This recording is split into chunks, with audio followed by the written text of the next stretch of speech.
If you are traveling carry-on only in Europe this year, don't make these beginner mistakes. In today's video, I am going to be sharing the top 13 carry-on packing mistakes that you should avoid for a stress-free trip, including new rules and regulations that airlines have been implementing pretty recently. In case you're new here, hi, I'm Christina from happytowander.com, and this channel is all about practical travel tips for Europe and beyond. So be sure to like and subscribe if that sounds like your kind of thing. Now let's move on to the first mistake. Now, mistake number one is not being precise with your bag size. So, as you know, there are carry-on size suitcases, but the truth is restrictions do actually vary based on your airline. So, especially with a lot of the European budget carriers, often travelers are shocked to find that their restrictions are actually not as forgiving as other more mainstream carriers. So what you might find is that your bag is actually fine for domestic airlines, but once you get over to Europe, depending on who you're flying with, it's actually too big, even though it's advertised as a carry-on suitcase. So what you need to pay attention to are the exact measurements that they list out on their website. And do take note that those measurements they give you tend to include the wheels and also the handle, which is something that really trips up a lot of first-timers. Another thing to keep in mind is what they use to police these restrictions are these special bag sizers that they have at the gate. So if they want to double check that the size of your bag complies with the restrictions, they'll essentially ask you to place the bag inside one of these sizers. And again, they're going to be looking at the size of your suitcase, including the wheels and the handle. So make sure that you are keeping that in mind. Now, the next mistake to take note of is forgetting about the weight of your carry-on. I hate to be the bearer of bad news, but once upon a time, weight restrictions on carry-on suitcases were really rarely policed. So in the good old days, you could pack everything in, and so long as it fit in your suitcase, you could feel pretty safe knowing that you're going to be able to get that bag on board. Unfortunately, these days, airlines are becoming way stricter on the weight of your suitcases. So actually, I had my carry-on suitcase weighed for the first time in my life at the gate a few months ago. The airline was Lufthansa. Basically, they saw that my bag was just a little bit over the limit, and so I had to check it. Luckily, they didn't charge me anything extra, so it could have been worse, but it was still pretty inconvenient. So once upon a time, I would have said, they never weigh your suitcases, it doesn't matter, but now they are really starting to, so keep that in mind. And ever since then, I've been a lot more mindful of how much my carry-on bag actually weighs. So the only foolproof way to ensure that your bag stays under the weight limit is to just pack fewer things. And I know that sounds daunting, but one thing I don't really hear people talk about very often is how important it is to pack clothes with the right materials as well. So on that note, this week's video is brought to you by Unbound Merino, an amazing Canadian company that specializes in merino wool products. Merino wool is probably as close as it gets to a miracle fabric when it comes to travel. So not only is merino wool naturally resistant to wrinkles and odors, it's also a material that wicks moisture, which means that it helps regulate your body temperature, so when you're sweating, it cools you down. But at the same time, it's actually very thin. I think the wildest part for me is that because it is resistant to bacteria and mold and mildew and odor, you can re-wear a top for multiple days, even weeks straight, without having to wash it. And that's exactly what makes it so great for packing light. For example, with merino wool socks, instead of packing one pair of socks for every day of travel, you can get away with just one pair. And listen, I know that sounds gross, but I've actually tested it, and I've tested it in the wintertime with mucky, sweaty winter boots, and these socks do actually last a week without washing them. Genuinely, it's something you have to see to believe, because I know it sounds too good to be true, but it does work. I've been testing their products for the past few months, and I've been really happy with them. So if you want to check out their selection, I'll leave a link in the description below. Thanks again to Unbound Merino for sponsoring this week's video. And now let's move on to the next mistake. Now, in terms of the weight of the actual bag that you're bringing, I think another mistake that people make is they forget that the actual bag that they bring does have a weight associated with it as well. So for me, I always travel with a hard shell carry-on. That's just what suits my travel style best, but I acknowledge that they're not actually the lightest bags that you can travel with. So if you really want to make the most out of the weight that you have, then maybe something like a duffel bag or a backpack, something lighter, would actually help you make the most out of the weight allowance. Now let's move on to the next mistake, and that's not taking advantage of your personal item more. So as you'll know, when it comes to carry-on restrictions for most airlines, they'll allow you one personal item, which is a smaller item that can fit under the seat in front of you, and also a larger carry-on bag. So what I see a lot of the time when I'm walking around the airport is I see people with a carry-on suitcase, but for their personal item, they just have a tiny belt bag like this one that barely fits a stick of gum, and then they use this or a small purse or something tiny as their personal item. When in reality, when you look at the actual restrictions and what you're allowed, most of the time, depending on the airline, the personal item can be a small backpack. So this is actually the personal item that I've taken on all sorts of different budget airlines around Europe, and it does fit into the sizers. So when you bring something like this, that's gonna give you so much more space to play with compared to a small purse or a belt bag like this. So definitely take advantage of the allowance that you're given, because the personal item can be a huge lifesaver in terms of fitting more stuff in. And given what I just told you about how now they're starting to weigh the carry-on bags, in the future moving forward, I'm gonna really try to prioritize putting my heaviest items in my personal item, just because the odds of them weighing this is a lot less. Related to this is our next mistake, which is putting your valuables in your carry-on rather than in your personal item bags. So in addition to things like your laptop and other electronics, also make sure you are putting your passport in your personal item as well. Now, this is a true story. Once upon a time, I was flying to Morocco, and there was a man in front of me who checked his carry-on suitcase at the gate because they needed someone to do that. Then, flash forward a few hours, we're in Morocco, and he realizes that he actually put his passport inside his carry-on suitcase that he checked. And of course, the passport control is before baggage claim. So when we got to the passport control, this guy had to explain why he didn't have a passport, and it was very, very awkward. And I don't know how that problem resolved, but just make sure that's not you. So anything that is super important, that is essential for both your flight and also for your trip in general, make sure it's in your personal item, not in your carry-on. Now, this brings me to my next mistake, which is to never assume that this bag is going to make it on the plane with you, okay? And I get the logic, you know, this is included in your ticket and you think you should be able to bring this on board, but I'm telling you, in 2024, it is becoming increasingly common that airlines will ask you to check your bag. Either they're asking for volunteers, or if the flight is genuinely full, they will force you to put your bag in the hold. And that's actually happened to me a number of times in the past few years, and it's becoming really common because everybody is trying to travel carry-on only now, and I think the airlines are catching on to that. So especially on flights that are full, they will often ask people to check their carry-on bags for free.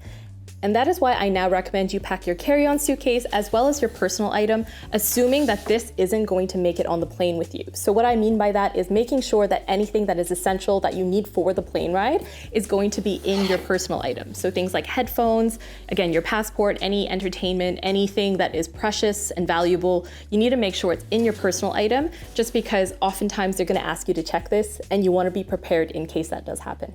Now, related to this tip is I would make sure you are also always packing an AirTag in your carry-on suitcase. So I think these days a lot of people know, put an AirTag or a tracker, like a tile tracker, for instance, in your checked bag, because that way you can keep track of where your checked bag is going. Of course, not a lot of people think to actually get an extra AirTag for your carry-on just because they think it's going to be with them the entire time. But as I just explained, that isn't always going to be the case anymore. So if for some reason your bag needs to be checked, then at least you have that extra peace of mind because you know you're going to be able to track it. So if you're buying AirTags and trackers anyway, I'd recommend getting an extra, putting one in your carry-on as well. Now, the next mistake you should avoid is bringing too many toiletries. So a lot of people don't realize this, but the amount of toiletries you can bring on board isn't a universal thing. It does vary depending on the airport sometimes, and especially in Europe, I found that there are certain airports or certain cities, like London, that are especially restrictive when it comes to how many toiletries you can bring. So often they'll restrict not just the amount in each bottle, but also the amount you can bring in total. So they'll give you like a tiny bag and everything has to fit inside that one bag. So it's quite tragic when you don't realize that's a rule and then you have to throw away your expensive skincare, etc. So make sure you are always looking into the actual restrictions in terms of toiletries for the airports that you're flying in and out of. Depending on the length of your trip, I would also say that toiletries is one of the easiest areas to cut down on. So if you have a longer trip, you think you're going to be using a lot of toiletries, just wait to buy them on the other side, because the truth is, if you're traveling to Europe, they're going to have shops and you're going to be able to buy stuff there. So I think this is probably one of the easiest areas to cut cut down on, especially because toiletries can be quite heavy. And if you're traveling with other people, another good idea might be to share toiletries. So instead of you and your friend both bringing a tube of toothpaste, just have one person make that their responsibility. The same goes for if you're bringing hair tools. So for instance, for me, I always travel with a straightener. If you're traveling with friends, maybe just one person brings it and you share. So having that sort of agreement, if you're traveling with other people, can help you save a lot of space and weight as well. Now, another mistake to avoid is not being strategic with your airport outfit. So I see this a lot. People just wear whatever is comfortable for the airport. But the truth is, when you're packing carry-on only, there are certain things that you have to keep in mind. Namely that if there are weight restrictions that you have to abide by, you should be wearing your heaviest items. And I know that's not the most fun, but it is going to save you a lot of grief. So when you're strategizing what to wear to the airport, I would recommend wearing your heaviest shoes, wearing your heaviest shirts, sweaters, etc. And that way you can save that weight from your carry-on suitcase. Of course, do this within reason. I would never recommend wearing like 20 layers of clothing just to make sure you don't have to pay for a bag. But if you do have to pick and choose things to wear, do wear your bulkiest things. And I know it sounds really sweaty and miserable to do that, but again, I want to emphasize the importance of materials in the clothes that you're bringing, because this can actually make a huge difference. So if, for instance, you had a really breathable base layer underneath those other layers, that's going to make a world of difference in terms of wicking the sweat and making sure you're not suffocating in your different layers so that you still are comfortable even though you're wearing heavier things. And again, merino wool is a great material for that. Now, in terms of what you're actually packing, one mistake to avoid is packing things just in case. Because let's be honest, again, I said this earlier, but you're going to Europe, okay? They have stores there, so just in case isn't a great excuse for bringing something, because if for some reason that in case situation does pop up, you can just go buy the thing that you need rather than bringing it just in case and having it take up unnecessary space in your luggage. On a similar note, what I would really avoid is bringing items that only serve a single purpose. So what I mean by that is don't bring anything that can only be worn for one thing. Instead, I would focus on bringing more versatile staples like a plain t-shirt, for instance, that's made of a breathable fabric. Again, this is where focusing on the fabrics can be really important, because if you are packing things that are just made out of synthetic fibers that aren't breathable, if you're walking out on the street and you see a nice viewpoint, you start hiking up it, again, this is common in Europe, then you're gonna be a sweaty mess by the time you get to the top. So having breathable fabrics in your wardrobe can really be handy just so that it can be versatile and used in a bunch of different situations. So again, I would prioritize packing breathable fabrics like merino wool, for instance. And to really make sure that your wardrobe is as versatile as possible, I would make sure that when you're packing your tops and bottoms, make sure that everything matches. It helps to go with a common color palette. This looks a little bit boring, but I do like blue, so that's fine. Every top should ideally go with every bottom, should ideally go with every piece of outerwear or jacket, and that way you can mix and match outfits and you don't have anything that can only be worn with one item. Now, if you're nervous about traveling with your capsule wardrobe for the first time and you're not sure it's going to be enough, one mistake that a lot of newbie travelers make is they don't actually test their wardrobe before their trip. So I wouldn't necessarily do this for every trip, but if you have a big trip that's coming up that you're quite nervous about, here's what I would do. I would actually pack everything up as if I was leaving on the trip a few weeks in advance, and then for a week try to live out of that suitcase. That way you can see if it's actually possible for you to make out all the outfits you need for a week, because I promise you in most cases you will actually find that it's fine, and that's gonna really help build your confidence up for the trip. And if it doesn't work out, then you'll know what items you're missing and what things that you might need to change with your wardrobe before you go. Now, of course, with your trial run, I said a week, but it does depend on what your actual trip length is gonna be. But generally speaking, when I'm traveling carry-on only, I always make sure I'm packing for a week, because even if the trip is longer, then I'll just do laundry accordingly. So a week is kind of the base that I tend to pack for, but if you want to adjust it to your trip length, of course, go ahead. Now, finally, the last mistake I want to talk about is not organizing your clothes before you pack them. So if you've been on my channel before, you'll know I am obsessed with packing cubes. I love packing cubes because they make life so much easier. And whether you use packing cubes or Ziploc bags or have your own system, I would urge you to have some kind of organizational system for your clothes. So with my packing cubes, basically what I do is I pack all my bottoms in one.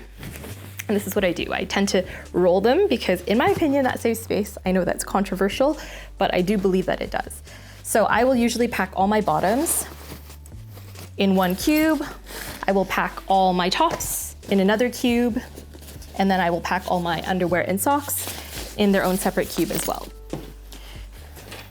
So these are 3 bottoms. Typically for a 1-week trip, what I would recommend is 2 or 3 bottoms, honestly, you can make do with just 2. But if you want more options, so you have those there, roll them up, zip it, and then that way you have everything really well organized. So there's a bunch of different reasons why it would make sense for you to organize your clothes. A few of them are, if your bag gets searched during security and they take everything out, it can be a pain to get everything back together again. So having a system that you can fall back on can be very helpful. And this has happened to me before. And let me tell you, those packing cubes really saved my life because it was very stressful trying to get everything back inside my bag. But having the system that I do with the cubes, it made it so easy.